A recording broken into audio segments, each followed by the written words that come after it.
we didn't praise the real masterclass that Oh, we had in a Formula One race. well, The one and only. it was Who's that weekend. who's who? That What? weekend, it was a made in Italy fest.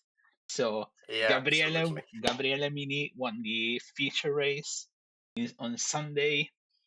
We had Yannick Sinner, a huge Formula One fan, and like he's friends with all of the F1 drivers. Has won the Masters Madrid, the ATP 1000, and finally to have it all in the crown, we had our Andrea Kimi Antonelli, winning the race with probably, I think, it's his best drive yet. Books. In this lap. Hello everyone and welcome back to Behind the Pits. I am Alessandro. And I'm Matteo. And we've been away, I believe, for 2 weeks or Yes, 2 or 3 exactly. weeks. 2 weeks. And lots of stuff happened. We had Formula One back. We have once again Formula E. And then IMSA after that, and there was IMSA. IMSA, we have WEC, we have GT World Challenge Spring starting, so lots of stuff to talk about.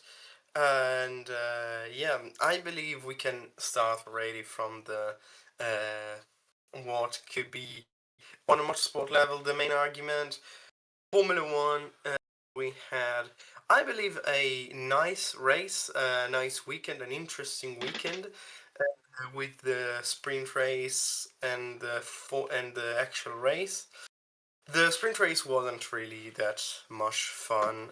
We have, of course, some overtakes here and there, but I believe that the main race was actually what showed off what the new slight changes to the regulation can do to this championship. yeah, We have. Yeah, go on. yeah. What can I say about these new regulations?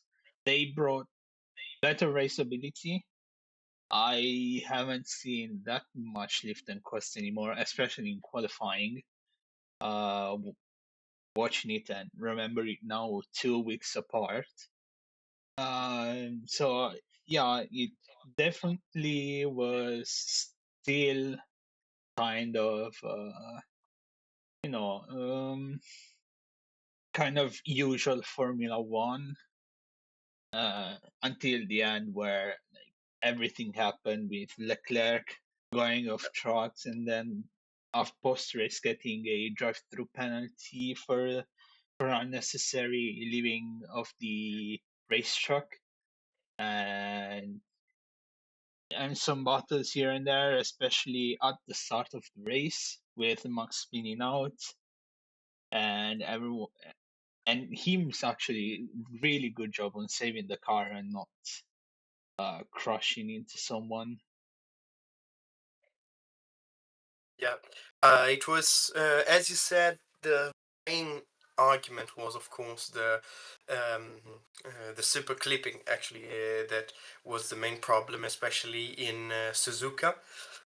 And as you said, we saw it very reduced thanks to the fact that now you can gain more energy than before in less time, and this meant that in just the very late part of the straights we had proper super clipping, and still we got cars arriving to the corner at around 320 300 between 320 and 300 kph, so still you had to brake, and the overtakes were made with braking, and there could be mistakes, and we saw that with Pierre Gasly that did a breakdance move on the first lap, and But it wasn't it his fault. was, It wasn't his fault, I must yeah, say. exactly, but still, Apparently, still, Lawson reported that. Oh my god, what did he report? I think he had a gearbox problem, So his car didn't slow down enough to make the corner, and he went wide, and unfortunately Gasly was hit from that. More a Luckily, victim than anything. yeah, luckily he's okay. So yeah, other than that, yeah, there's nothing more to say about it. Yeah. And also we continue to have problems, not only of course for Aston Martin that still finished the race once again, but actually Audi that had the number 27 Nico Hülkenberg that couldn't race both of the races. This is not a good look for the German team, especially when you have a team like Cadillac that, yes, is in the last places, but still finishes almost the races. And we had some situation where we could see, I believe it was Paris in the top 12, top 13. So yeah, there's some work to be done with their new power unit, but still, we could see an interesting race.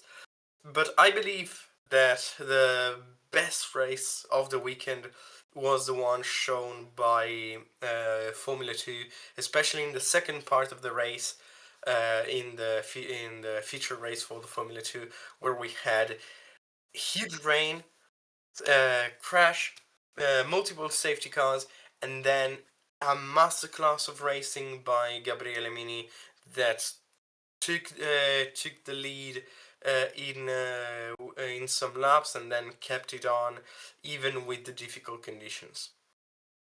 Yeah, to add on the Audi point, yeah, it's not a good look, especially when in the first race they did back in Australia.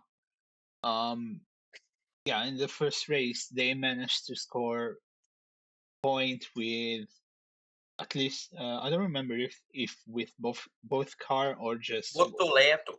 It was just only Bortoleto. okay, yeah, only with Bortoletto. So yeah, it's not a good look, especially when uh it, usually uh it's only Hulkenberg who suffered power unit problems. Both Uh, no, also Bortoleto had, I believe, in the China sprint race couldn't start, but yeah, he's way more Hulkenberg than yeah, anyone else. I think in China sprint both cars didn't start. In China race, Hulkenberg retired the car while Oh, it was Bortoleto that couldn't start in the race. I'm sorry, in the main race. oh, okay, and Yeah, then it is they still a problem that goes yeah that from what I know and what I've seen, a lot of time is connected to the gearbox. Is always a gearbox problem. at least the power unit, the like the main Yeah, focus the of whole this. thing.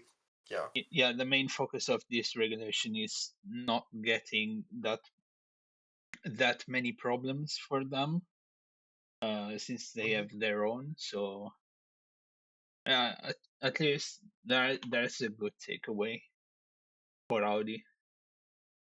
Yeah. Now, moving on into Wait, probably we didn't praise the real masterclass that oh we had in a Formula One race. well, The one and only. it was Who's that weekend. who's who? That What? weekend it was a made in Italy fest. So Yeah, absolutely. Gabriele Mini won the feature race on Sunday. We had Yannick Sinner, a huge Formula One fan, and like he's friends with all of the F1 drivers. Has won the Masters Madrid, the ATP 1000, and finally to have it all in the crown. we had our Andrea Kimi Antonelli winning the race with probably, I think it's his best drive yet. So he also had some steering problems. It was a rough race, and still he managed to pull off a huge drive, and he showed why he won the third race in a row, why he's in the head of the championship with 100 points, with the 20 points in front of his teammate. That especially in these last 2 weekends, he's struggling so much with the car, and especially from what I can see, with the confidence in the car more than the performance itself. Yeah, especially Miami, George didn't have a pretty spectacular race. He probably would have come, I believe, sixth or seventh, if Charles didn't have the the car problem, which I still don't know what happened, and like Max's pace wasn't that far off. So yeah, it's not a great showing for George. I mean, it's been 4 weeks of downtime, but I don't know. I We have the strongest car in the grid at the moment, so there's no excuse for George to be that far off on Yeah. in Miami. Yeah, is if you can see that, yeah, he's basically just not he's not feeling, let's say it's not feeling good with the car, even if when he has the pace. He's still 1 or 2 tenths behind Kimi in the qualifying. The qualifying that is always been a huge point for George. He is called Mr. Saturday, not randomly, and he's struggling even there, especially against the teammate. So it's interesting how I believe also what Kim is doing is probably how the Kimi performances are going not very in the way of in a good way for George. He's more like a suffering from it, trying to catch up, but tripping while trying to catch up. So it's it's a very difficult situation, and it's an interesting thing is how it didn't change the pace that Kimi had, and this poor performance that George had didn't change at all, even after such a big break like there was in during April. I mean, I with what I remember from China, actually, I think his pace was even worse in uh, in Miami than China, because Yeah. at least in Miami he finished on the podium. So yeah, You yeah, mean no? George came fourth in in Miami. yeah, and but he would have been sixth if Charles didn't have the Yeah, problem in the last lap and Max had more pace, as he showed yeah, in but it's interesting that even with all that chaos and everything that happened, he just came fourth out of the podium. and I So think also quite that's the thing. quite a long way out of the podium. I think it was like 10 seconds off. Yeah. So yeah, while in China he came second. So uh, so yeah, I think between with the break, like his performance worsens. Uh, Rather than staying the same. So I don't know. Next week we have not not this week, then the week This week. after. We have Canada. Uh, so it's going to be interesting how he's gonna perform there. Yeah. Also because that is a track where he always performed kind of good. Last year he got the first win of the season there in Canada. So I'm I'm personally expecting some very good performance by him, but also I am expecting Antonelli to try to establish once again his place in the championship um, and against George. So yeah, it will Actually, be interesting. actually, won't won't there be the audio update for a few cars in there I in believe Canada? so. I believe so, but I'm not really sure. Yeah, I'm not remembering if they can start working from Canada to the updates with to the power unit updates, or they can, If they could bring them, yeah, yeah, they it's. can bring them in Canada. I will do a research just now. I quick search and then we can move on to the next topic.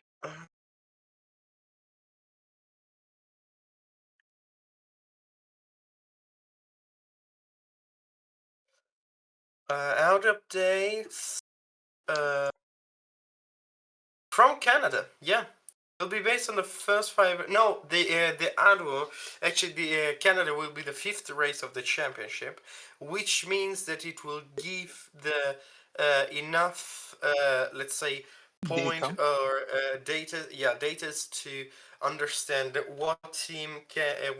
which team can get what kind of ADWO, if type 1 or type 2 or type 3, and which of course which type 1 is you can get a total of you can do a total of work and of updating actually to the car or the especially to the engine.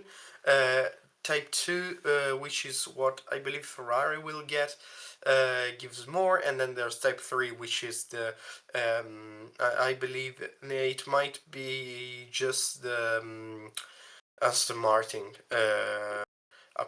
Auto, uh, If because of Aston the very Martin, bad performance, and because I believe it lets them also work a lot on everything that is also about mechanical grip, so chassis and suspensions, which is what is giving also the part of the problems of vibrations and how the car handles. if Aston Martin will go for the audio, because uh, I think you have to apply for it, and paddock rumors have said that basically Aston are not planning to apply for the audio. So that's what I remember what I heard. So I don't know. Okay. But anyway, let's Yep. change topic and let's go to probably the, I don't know. I would say one of the worst iRacing special events that has happened up to now. So the 24-hour Absolutely. I of can the say, Nürburgring. I will not say curse words because I'm a gentleman, but absolutely.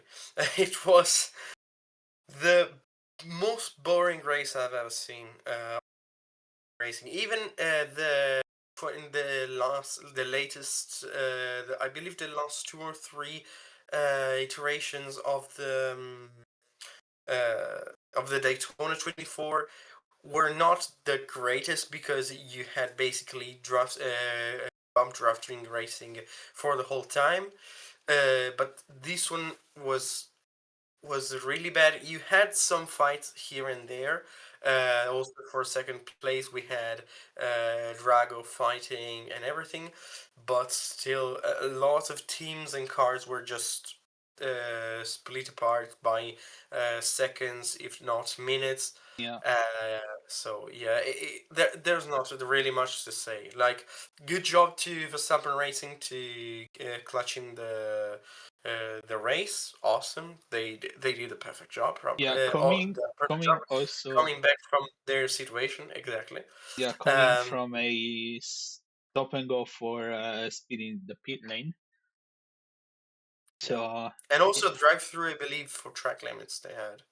oh yeah, but I think everyone got a drive through Yeah, for truck limits. So in the end, it evens out. Um, but yeah, I would say the Porsche Cup gave us something to hope for yeah, yeah, especially in the Coanda. That's yeah, in yeah, the halfway mark with the battle for second position between Koanda and Grid and Go. And then I went to sleep, and in the end, once I woke up, I found out that the number four crashed out,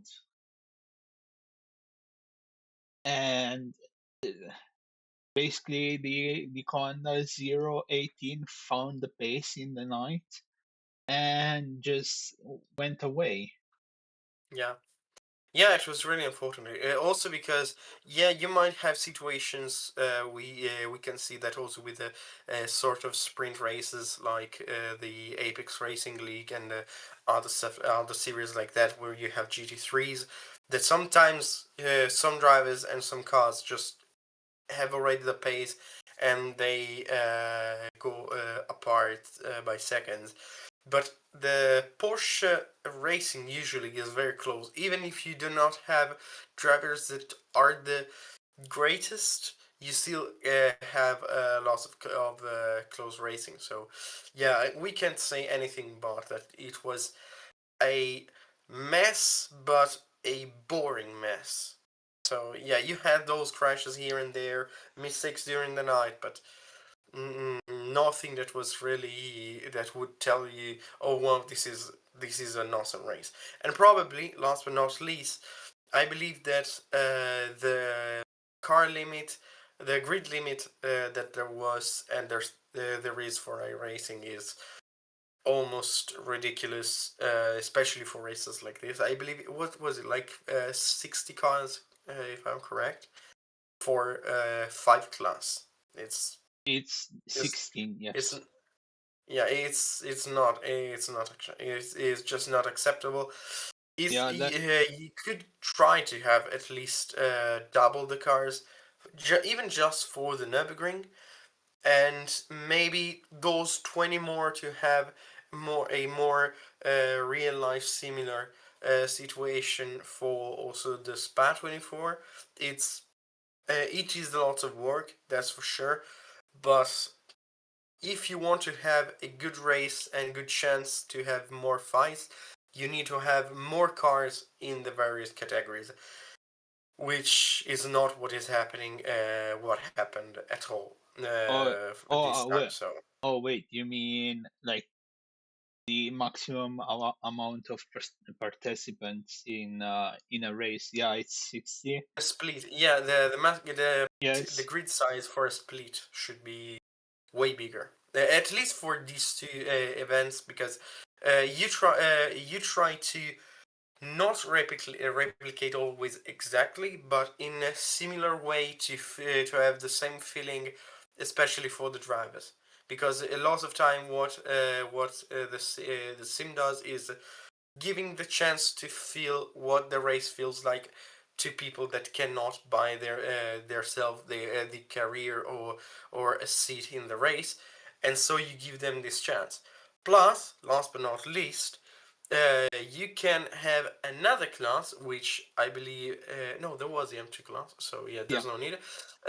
So yeah, still, it would be way better both for viewership, for on a viewership side and also on a participant side.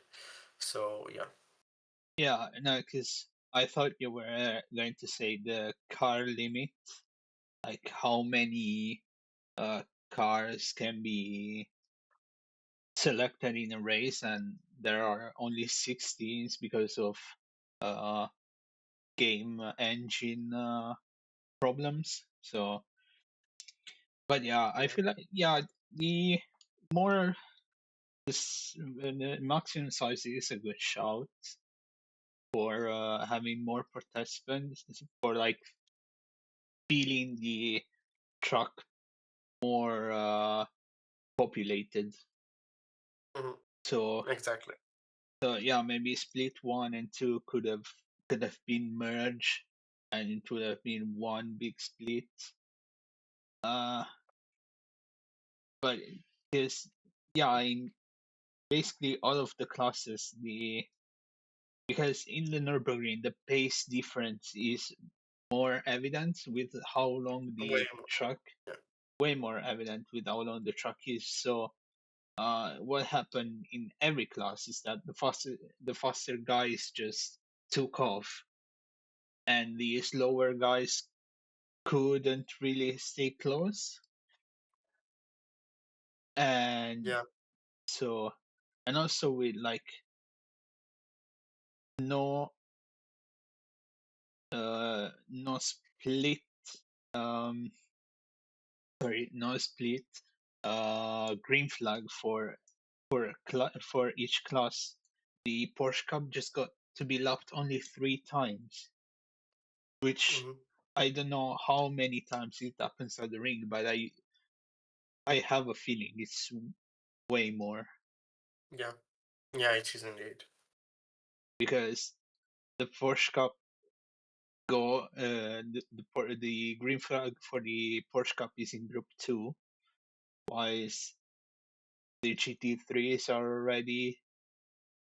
Where are the GT3s when the Group 2 green flag drop? Usually they are around the end of Sector 2 of the GP circuit. Oh, okay, I thought it was at the entrance of the Nordschleife, or like. Yeah, usually is in between the end of Sector 2 and the start of the Nordschleife. Is around that. Depends on how calm is the start for the GT3 class. If there is sometimes there's slightly more distance between the groups.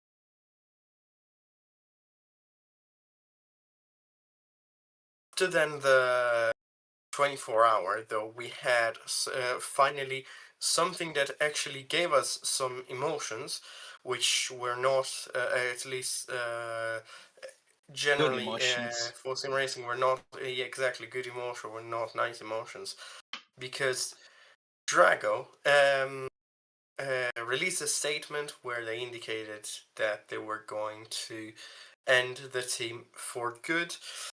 And yeah, it was unexpected because of how well the performances by Drago Racing were going, as well as Grid and Go, or other teams like that. So yeah, it was really something unexpected, and yeah, that it got, I believe, got everyone off guard.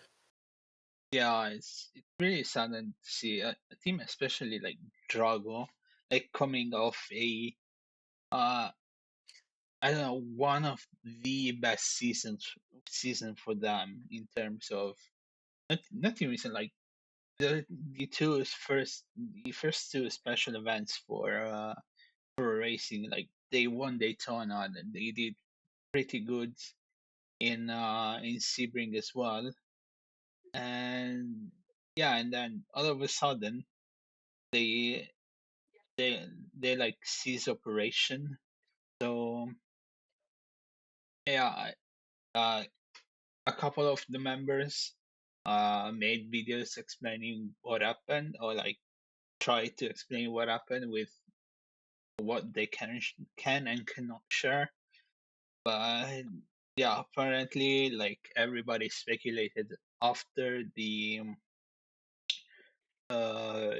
statement went out, uh, it was for financial problems, and which, to be honest, it's really unexpected, but also expected. Without the esports side of things is going these days. Like we've seen that even the Porsche Esports Super Cup, they reduced um the winning no the how it's called the money, The winning prize. the Yeah. winning prize. That's it. I wasn't having the word in my head. Uh, by a lot, like $110,000 less than last year. Although now the guy who wins will have a fully founded race seat in the, I think, the Porsche Super Cup. I haven't seen the It's price for the championship, so I don't know, but yeah, it's still kind yes. of a blowout. Yeah, it is, and yeah, the fact is that also the problem that has been indicated also by some drivers is how sterile is becoming the whole sim racing scene with the all the official championships and competition that we're going to give uh, some very interesting uh, money prizes that could go both to drivers and to teams to found both of them are reducing to a fraction of what they originally started, are not happening anymore, and all those these kind of problems. We could see that actually in the last years with the SRO esports. Since we started back, I believe was 5 years ago with there was the sprint championship for Europe, USA, and Asia, and then the same version for the for endurance championship. Everything reduced to have just one championship for endurance, and until I believe was 2024, the last year, when we had just the endurance championship and with 5 or 6 rounds, and that was it. And 2025, nothing came in, and yeah, it's just stopped. So Yeah, yeah, it's a interesting as well as a very poor situation for sim racing, which can, if founded well and with the right investment and coverage, not only in races, I believe that can be way more interesting and can find back some appeal. yeah. I also believe that the SRO not running anymore is tied to Assetto Corsa Competizione, the main platform, where the SRO esports was taking part, is basically no longer driven by the majority of pro drivers. Everybody going either to iRacing or Le Mans Ultimate for now. So basically, I think it's also tied to that. But yeah, we will have to see when uh the team at Kunos, if they'll have the SRO license for AC Evo. So yeah, pretty much it. If we will, Yeah. so pretty much it, with AC Evo, if we will have SRO esports back. Yeah. Then I believe that we can go to another, back to real racing, Yep. to a series that acted almost as a sim racing lobby, because we had finally the start of GT World Challenge Spring Championship with what happened in race one. We had an awesome race, incredible performance, incredible strategy for Verstappen Racing and that also, crumbled. Yeah, but also a very lost breath moment until the end, because we didn't know, because they added 5 seconds to Verstappen in the end, yeah. and we didn't know if they were If you, clear. yeah, the thing, as I was saying, a huge performance by them, and then after the race, we had a, exactly as Matteo said, a what if we have they had lots of track limits and this and that. There were a lot of cars that had track limits, Yes. and uh, this after they got together with some other cars problems with the I believe it was the safety car situation Yeah. that came. A safety car infringement. And infringement, yeah. No, not safety car. I'm sorry. Pit lane, pit Oh stop yeah, true, infringement. true. And yeah, already Chris Lulam was putting down, I believe, the best performance he could do in that car. And To then be we honest, had lots of cars getting track limits, and the AF Corsa Ferrari that gained the win. Big thanks to track limits. So yeah, it was a very an almost unreal situation. Especially how it felt after what Lulam did. yeah, it's really unfortunate for Verstappen Racing, because I believe Chris Lallam did the second best performance of his motorsport, of his real life motorsport career, in my opinion. In Brandsatch pulling, I believe it was 2 seconds to get out of the 5 second penalty they had before crossing the Yeah, line, and it was really close until the end, until like the last corner, before he could have taken a breath of fresh air before getting slammed again by not even 5 seconds, not even yeah. It another five was like a second, but drag. it was a It was a drive drag through, through that translates into 30 seconds, if I'm or correct. 20 or 30 seconds, yeah, something like that. Yeah, still they got down out of the points for the pro category. It was very bad.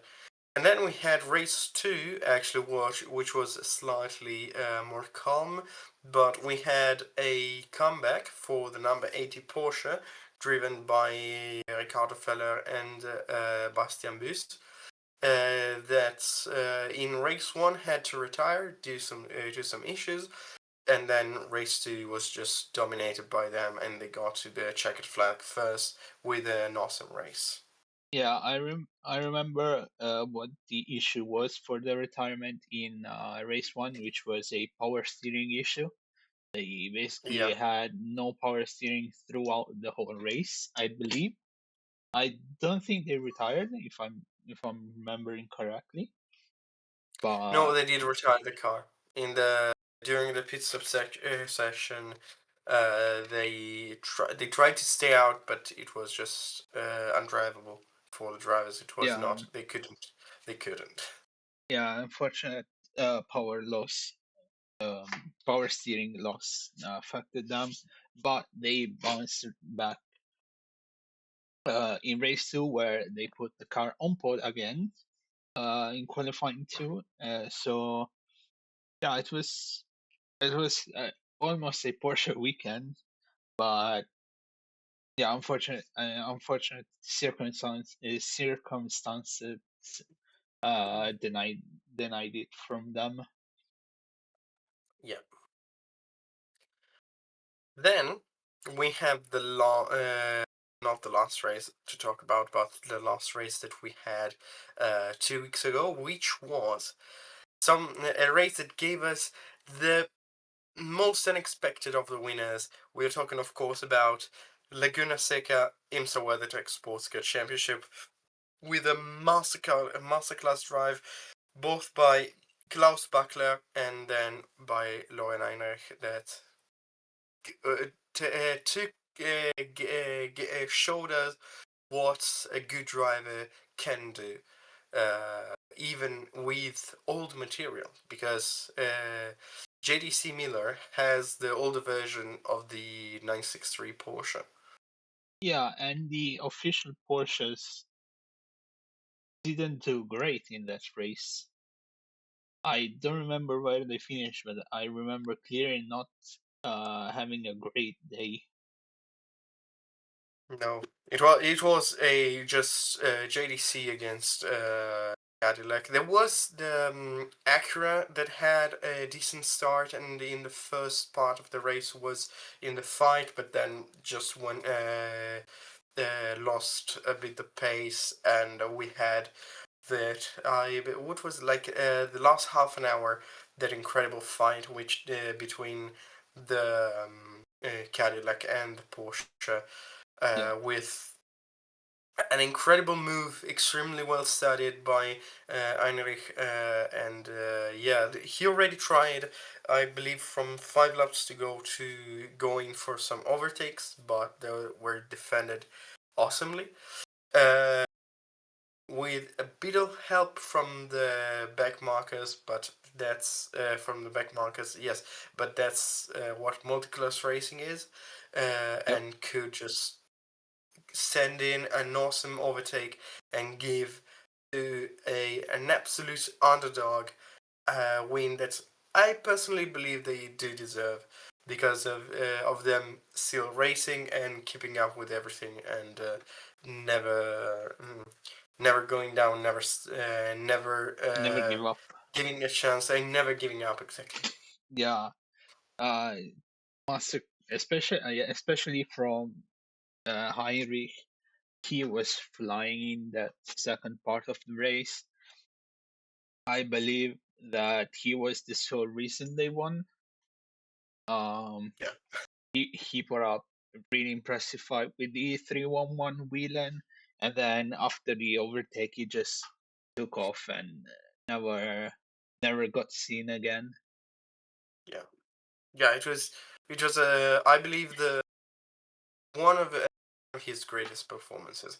He already showed from Porsche Cup to DTM to GT World GT, yeah, Challenge and GTD, how good of, especially also with the Rexy, how good of a driver he is, and the now the chances that he's getting with the 963 just confirm every time what incredible driver he is, and what of a great investment was the one made by Porsche getting him in the program.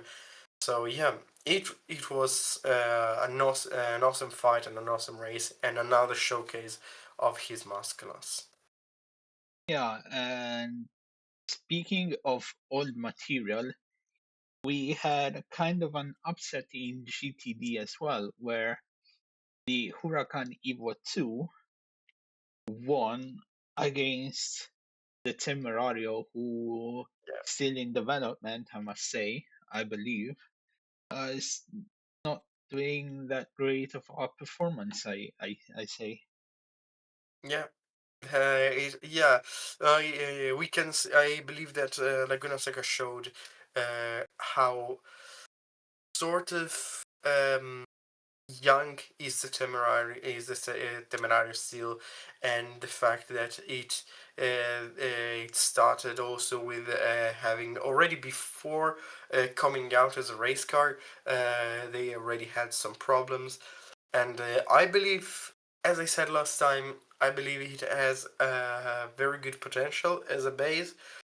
We had also a very good performance in the GT World Challenge sprint with Vincenzo Sospiri Racing getting in the podium in race 2, the class podium, with Spinelli and Mappelli, if I'm correct. And still, it is a car that needs development and needs time, but it can do good things. But once again, the Huracan showed once again the fact that the base that they had since 2015 is something that still can bring results, and they're still extremely competitive. Yeah. Going. 1 second. Yeah. Now we can talk about this past week, Yeah. and I will start with sort of an easy one, and then we go into the massive topic that Okay. we will have. IndyCar at Indy. It was an eventful race. Uh, with the lap one turn one incident. Uh, but I don't want to talk about that, and I want to talk about how to nerf Palo, because it was going to be an easy win for him this time around. Like, it was how can I say it? It should have been the same old story with the three things: most certainly life, death, taxes, and Palo wins. But it needed an Alexander Rossi without hybrid system on the main straight to nerf that man. What's your thoughts? Well, I didn't really see the race, but I read some stuff about around. I looked at some videos at what happened. First of all, I believe that even worse is what happened to Alexander Rossi, because in the track he had a hybrid problem. Is a huge deal with these cars, especially because it's the first year with the hybrid system. It is, and we will have in less than a month. We're gonna have the Indy 500, where you reach speeds that are constantly over 350 kph, and having a car stopping like that, you risk some Alex Zanardi crash stuff, which is not what you want at all. Yep. So yeah, that's a huge problem that already the IndyCar Association said that they are going to look into and fix for the Indy 500, which personally I believe is the only race that should keep normal, fully combustion engines. Not to be one of those people that go against the hybrids, but until you have a very stable basis, to you need to know that you're not gonna have a car stopping. On the other side, how it was handled, I believe it was a full course yellow or a safety car. I think The it was a safety car. Yeah, it was a the caution. safety car. It's not at all good, both for security for safety of the drivers on track, and also you can't let the race go running around on and then put out a caution. Um, so yeah, I believe that it was quite some American style to give the chance to other drivers to try to win the race. I believe that Palou does not didn't need this race to show how good of a driver he is, because we know how fast and how good he became in the last years, and especially this year he is smashing the competition. Still, it gave us some possibility to see another driver and another car with, I believe it was Chris, Malukas Christian that Lundgren. won the race. Lunger, sorry. Yes, that won the race with the McLaren, with the Arrows McLaren. So, yeah, it is it's like doing that with for a good cause, which is giving some diversity to the winning to the winnings and everything. But personally, as well as you said, Matteo, I believe is more like an artificial result. So yeah, I believe that if you have a driver that is so good, you you just let him be so good. Like it is a showcase for the driver itself, for the series, and then it can help not only to for the series to say, oh, we have a huge driver, and you can make comparisons and say, oh, we have the Max Verstappen of the IndyCar, something like that. But also with that visibility, as a driver like this can try to get in other series. And I do believe that in series like Formula One, he can, especially Palou, can get very competitive, which would help then the IndyCar series to say, you see, when a driver is competitive here, he can also be competitive in Formula One, and is something that I really hope both for the series and for the driver itself will happen with Colton Herta, who is, yes, struggling in Formula 2, but also Kimi Antonelli was struggling in Formula 2, so it's not anymore that much of a showcase for proper performances for the maximum category. And still, going back to what happened to Palou and to the safety of the drivers, everything has to be fixed very well, and you cannot have that kind of spectacle for the Indy 500. I believe they do not want to have another Palou trying to win, being in a position to win the Indy 500, or a Joseph Newgarden, since they both are two drivers that either just won the race or won the multiple times in the short term. Probably they might even try to, let's say, help drivers like Pato or Ward or others, but still, problem for on the safety side. If you have a car broke or half broke on track, you cannot wait to pull out a caution. One is a GP circuit, but especially in ovals. So that's all I'm gonna say. I chit chatted for way too much, for way too long, but that's pretty much it. Yeah. One last thing I would add before we go into what I believe it is the main topic of, well, should be the main topic of this podcast, this episode.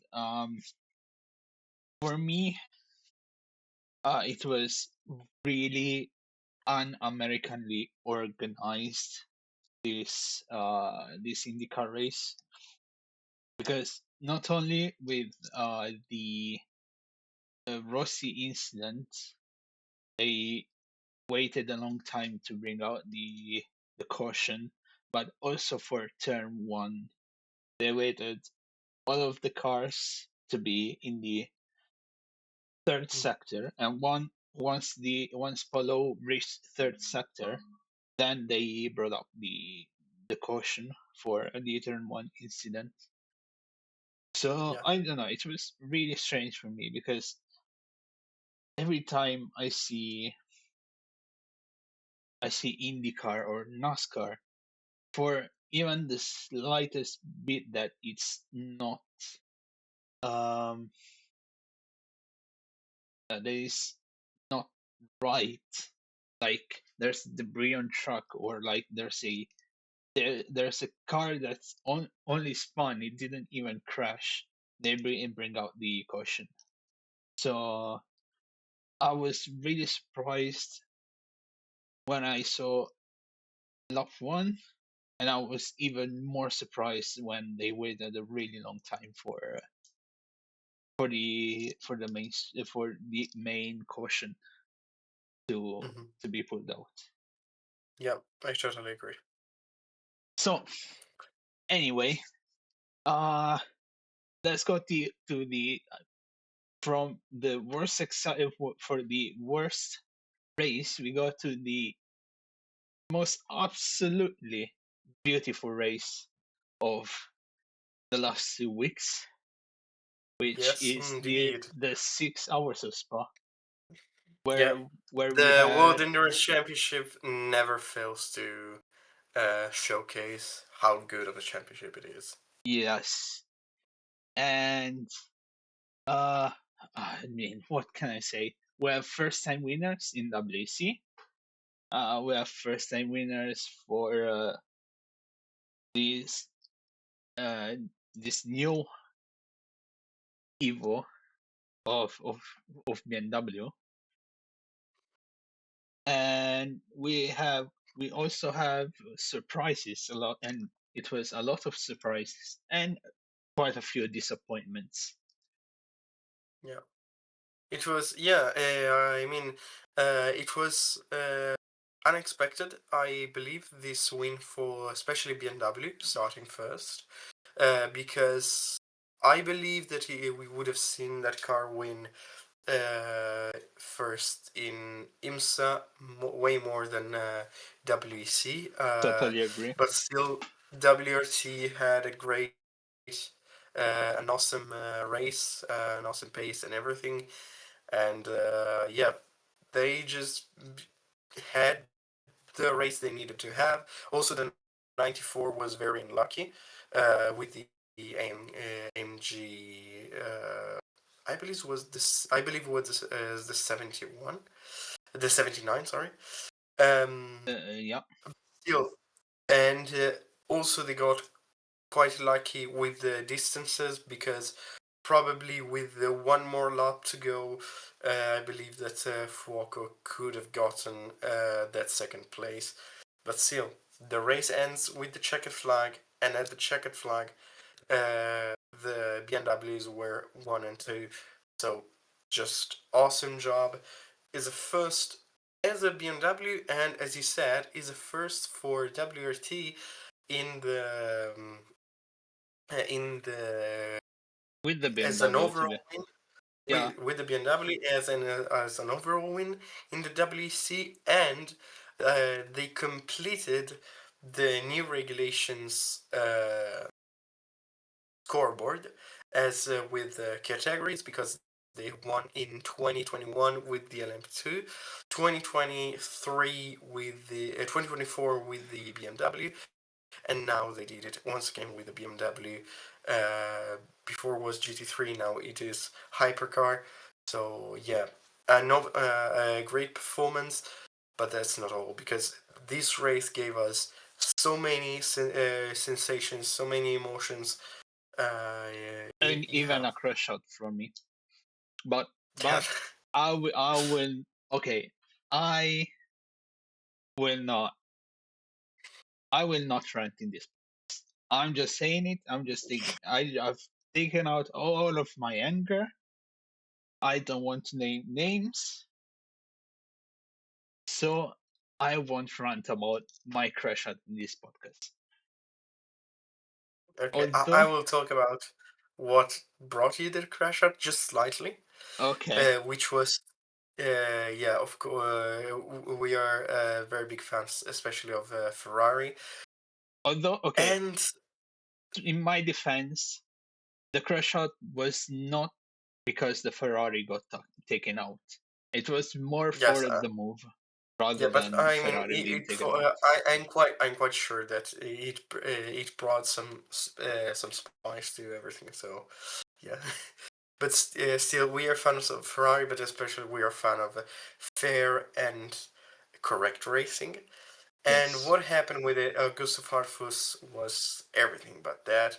It was a late attempt where he lost the car, he lost the braking, he did everything you do not have to do in that kind of situations.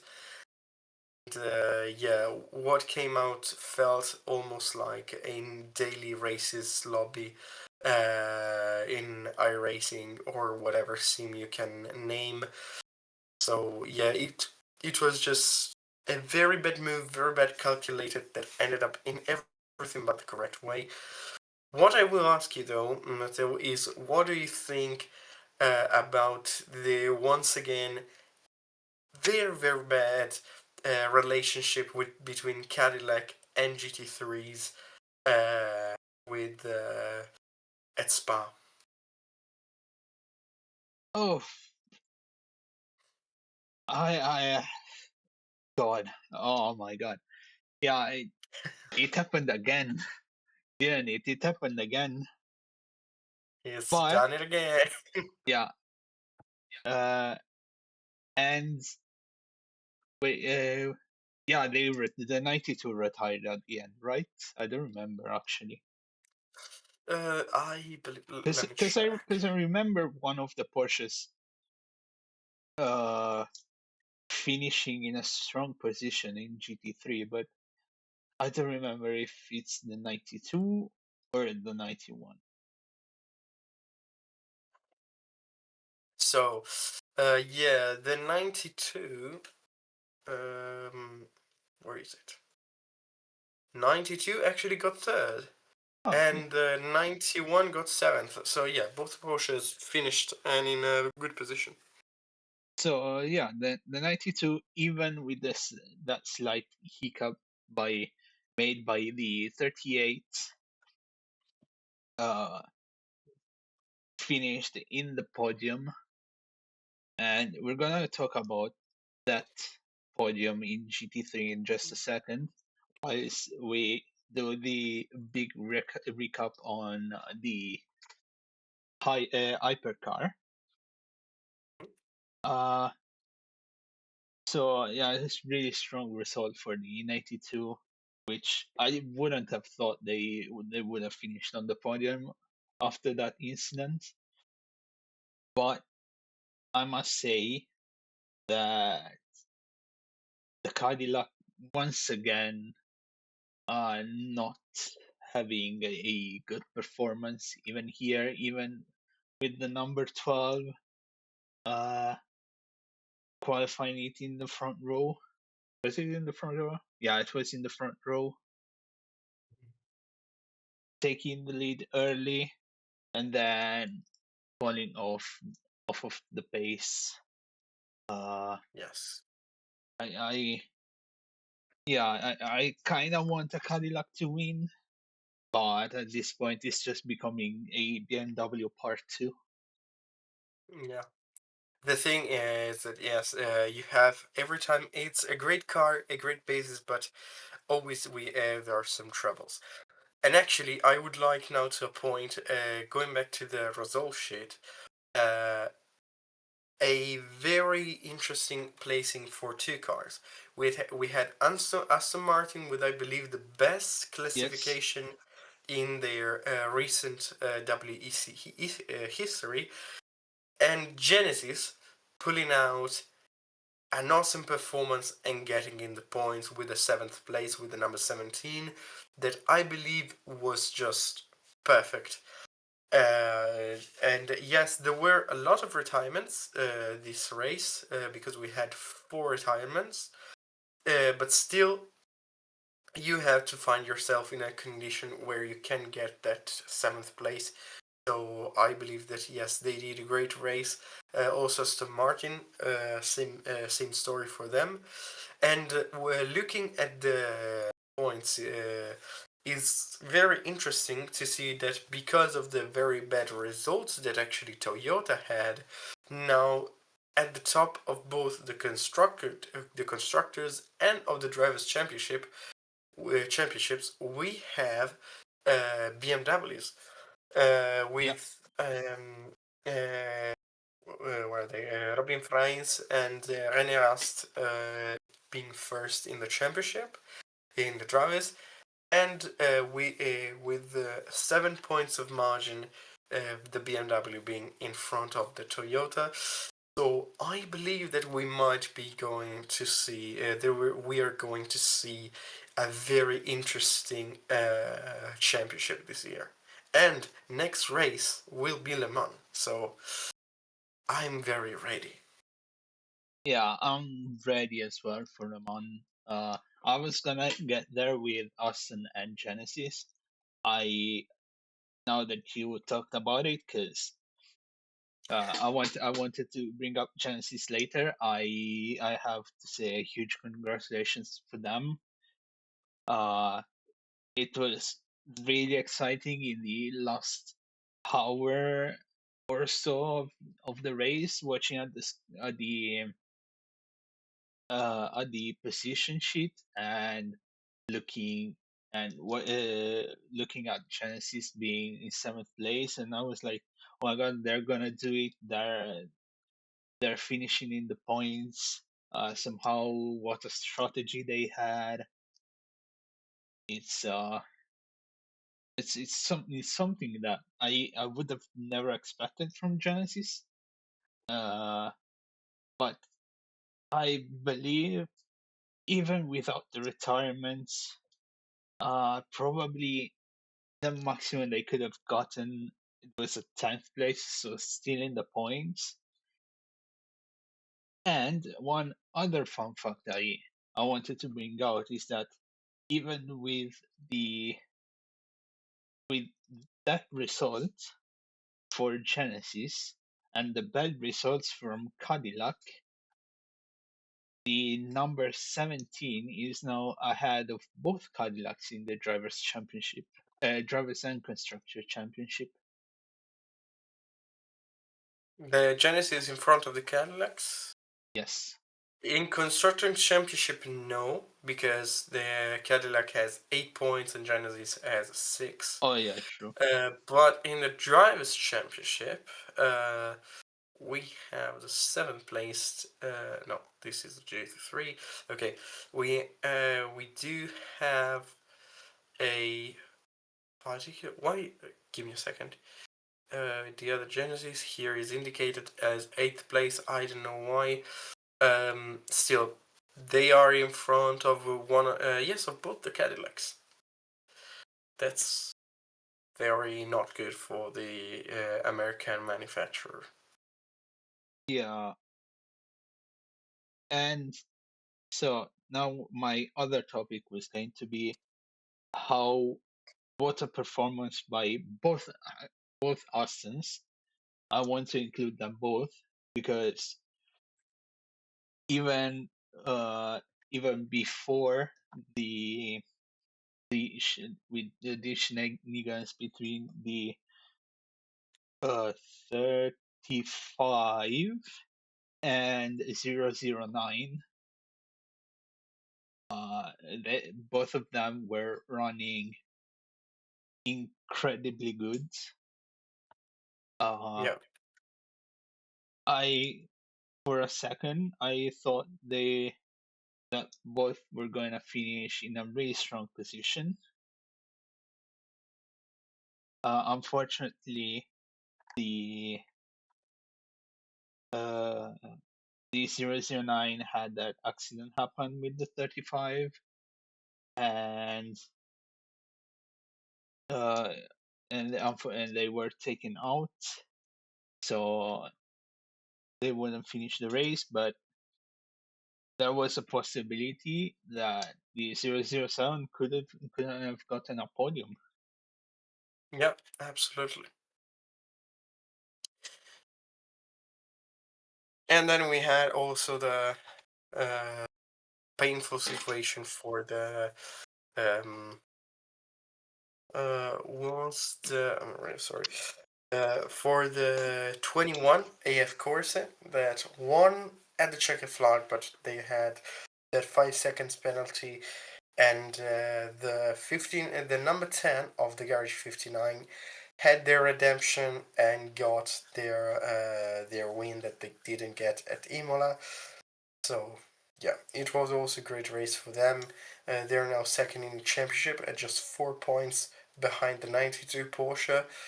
So yeah, is also there both in the GT3 and Hypercar Championship. It is a very fought one. Yeah, it is very close now in both championship, and yeah, like you said, huge win for McLaren, especially when at, at the start of the weekend they didn't seem like they were the favorites Exactly. on winning the race. Both McLaren, I think, both of them didn't even qualify for Hyperpole.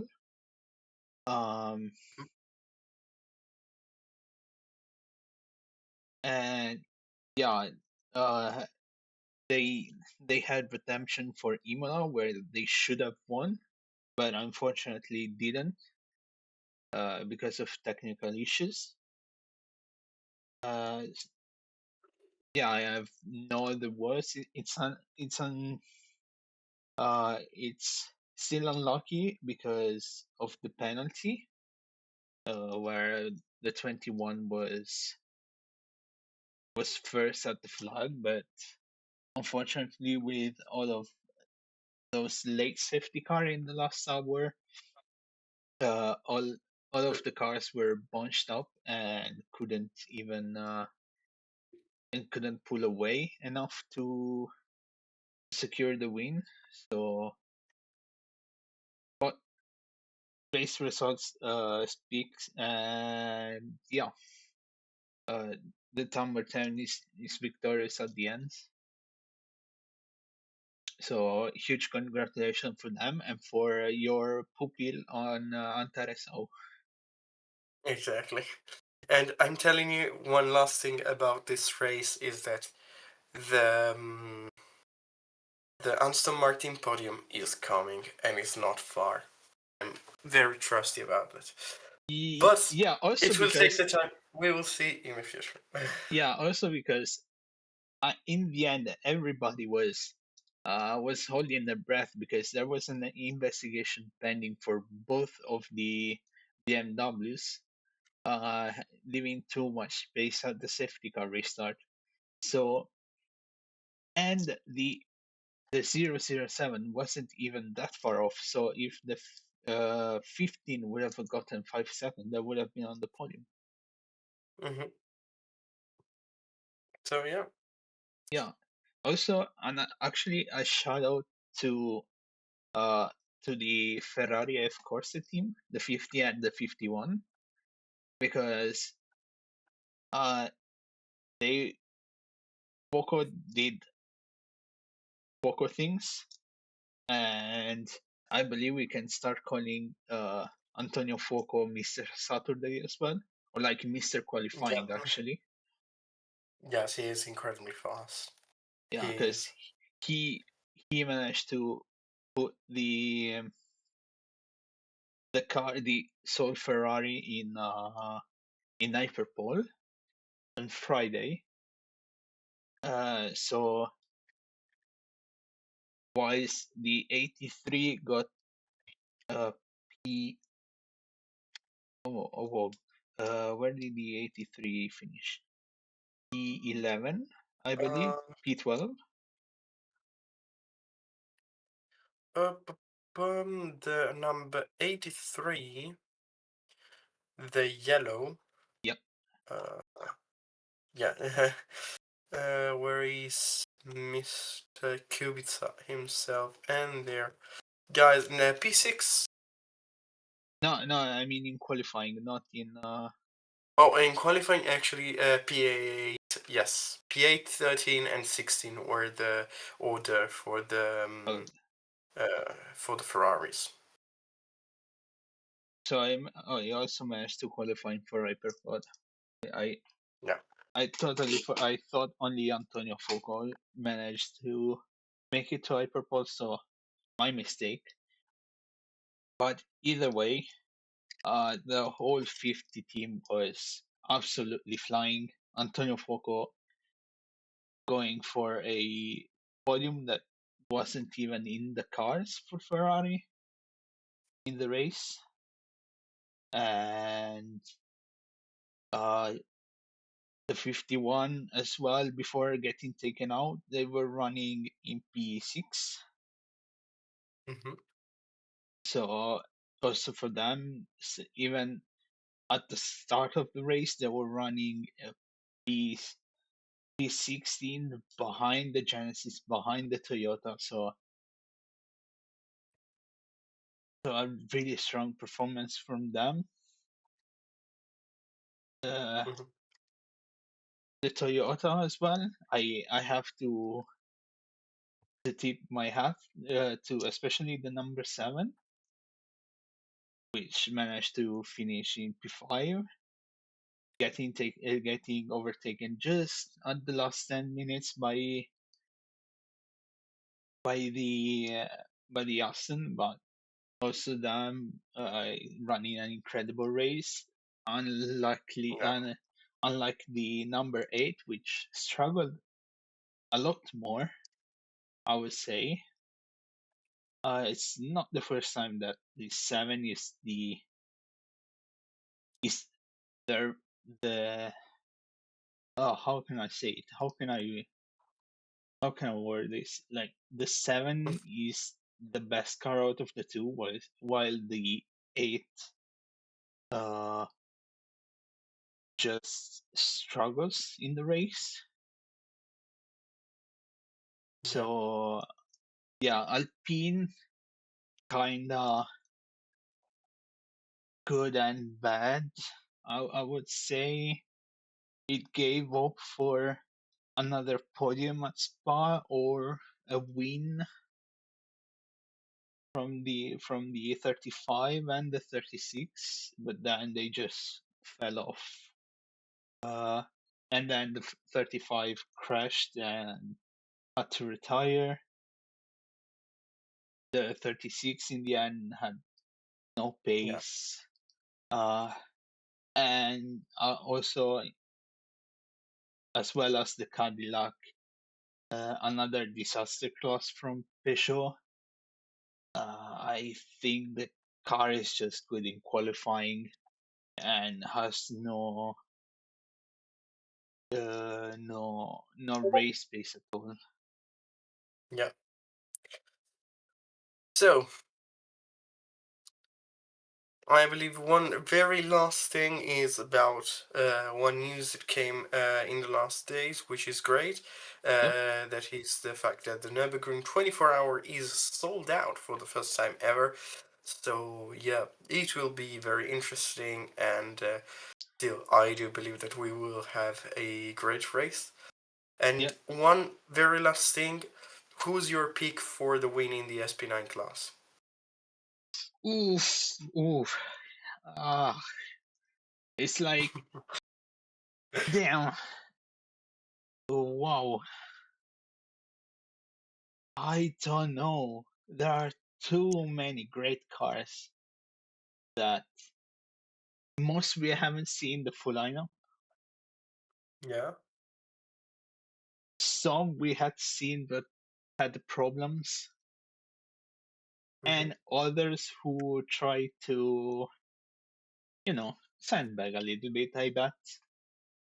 So I really don't know. I would like, to be honest, I would like Max to win it, just because that lineup is just, I don't know. Every time I see it, every time a video appears and like I see the lineup is just, how did he manage to get them to join? So I don't know. I'd like Max to win. So it's good for the sport. But also, there's Grello, there's Rowe, there's uh I don't know. Uh, There's the Mamba car. That's another contender. yeah. It's If I may, uh, go, because I don't your know. name, your name, or the whole field. I mean, it's too easy. I know I Max will mean, win. And I'll tell you very briefly why. Because he wants to have finally a proper good result because of how went the first time, how went the second time. First with the disqualification, the second time with the splitter. This time they are gonna. There is the full lineup as you said. There is a Max that I'm seeing as a very hungry Max. So we will have close battle between, I believe, Krello, Rove, Sharia Sport, depends and who's okay. Okay, the fact the that I Mamba and the number 80 of the Windward Racing. But still, I believe and I know that Max will win, will come out first, unless he pulls a Kevin Estre like oh Kevin did oh last no year on a GT4. oh no. The fact okay, one thing for sure that I know is not gonna win, and I know I'm probably going to get a lot of hate from it, is that I don't believe Shara is going to Yeah, yeah. I mean, come. I don't know because they have a strong and they can have a strong lineup. I believe that they will. I do not. I haven't seen it. I don't know if they even already showed it. But I believe that some drivers that can be called like Christopher Asse, Alex Saka, and others like that can be very good. So yeah, I we will mean, see. depends if Aka gets a ban from racing from what happened in the Oh, exactly. Italian In GT. Italy, yeah. Once So, again, Italian GT gives their show. For who doesn't know, very briefly, there was.